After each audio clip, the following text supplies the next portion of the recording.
If the truth be told, we were being totally honest, most of us don't like waiting. Particularly if we're waiting for something to change or something to get better. Waiting can be a very frustrating experience. But the worst kind of waiting of all is waiting on God. When God forces you to wait for things to get better in your life,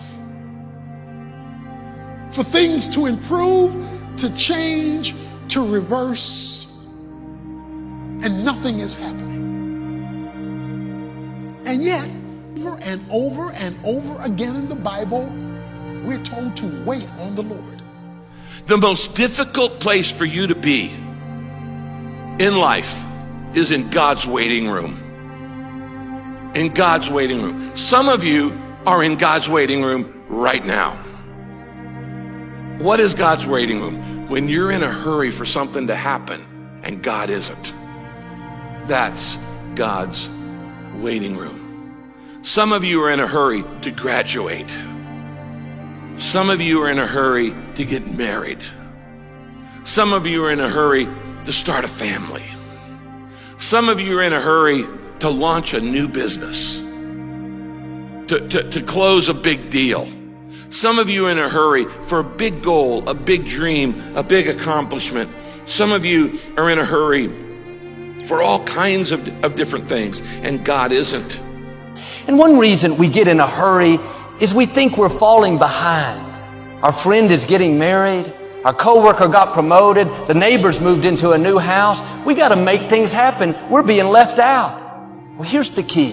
What has your name on it will not go to anyone else. We don't like to trust somebody else's timing. Why? Because we lose control. And so we'd rather than trust God, because trusting God means, my goodness, I actually have to trust God. We'd rather go, listen, I like the plan and purpose you have for my life, but can we do it my way? And here's the funny thing. Now that I'm a parent, I recognize in my children that they don't like it to wait on my timing. They don't like to wait. They don't like to chill and be patient. But the thing is, if they would just trust my timing, they would recognize it's for their good. It's for them to be blessed and prosperous. And so you can live life frustrated, anxious, stressed out, angry, or you can rest and go, God, I have to trust in your timing. Another thing you have to learn in life is that a delay is not a denial. There's a big difference between no and not yet. Now, immature children don't know the difference. You tell a kid, not yet, they start crying and having a hissy fit because they think it means no. They don't understand a delay is not a denial. We all have things that we're waiting for. Problem to turn around.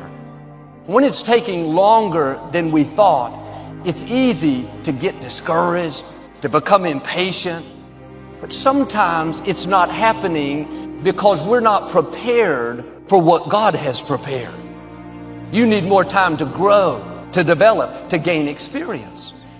Patience is developed in the wait room. Before you see what God promised, God will send you to the wait room. You may not like it. Other people are in the game, making progress. You're stuck waiting. You may not see anything changing, but something is happening. Patience is working. You're growing, developing, getting you prepared so you can sustain what God has coming. Don't get discouraged because it's not happening as fast as you would like. When He knows you're ready, what you give birth to is going to be much bigger than you've imagined. Maybe you've been praying, being your best, but you don't see anything changing. Have a new perspective. You're in the wait room. You're not falling behind. God has you right where He wants you. Now do your part and wait with a good attitude. Thank you that what you promised is on the way. If you will wait with the right attitude, after patience has done its work, you're going to see promises come to pass. Don't allow a moment of agony to make you draw a conclusion about life prematurely. Because if you just keep on walking with God, God has a way of making everything all right. But He warns us that the steps of a good man are ordered by the Lord. Now, the term steps implies process. Means it's going to take a while. Because a blessing given too soon is not a blessing at all. I can give my son the car keys now, but had I given it to him when he was 5, it would not have been a blessing at all. He can't handle it. So would I be a good father if I gave him a good thing too soon? Sometimes my goodness is proven by my ability to say not yet. You see, while you're working on your project, your goal, your dream, your vision, God's working on you. And God's much more interested in you than in what you're trying to accomplish. Because you're not taking your accomplishments to heaven, but you are taking your character. And sometimes God says, yeah, I intend to give you what I've promised you. I intend to answer that prayer. I intend to fulfill the vision, but you're not ready yet. I want you to grow, and when you're ready, then it's going to happen. And I'll admit, I don't like to wait. I like to make progress. I like to get things done. But I've learned some things take time. So much is developed in the process. When you're doing the right thing, but nothing's changing, remember, something is happening. You're growing. You may not like it, but you can't bypass the process. David said, God, my times are in your hands. I not only trust your ways, but I trust your timing. When I'm ready, when I can handle it, you will take me to new levels of my destiny. Something may have your name on it. You know God has put it in your heart. But if it happens too soon, the blessing will become a burden. Sometimes God proves His love to us by what He's not letting us have. We just have to spend more time in the weight room, growing, learning to trust God, learning to keep a good attitude when things aren't going our way. The sooner we pass these tests, the sooner God will release what belongs to us.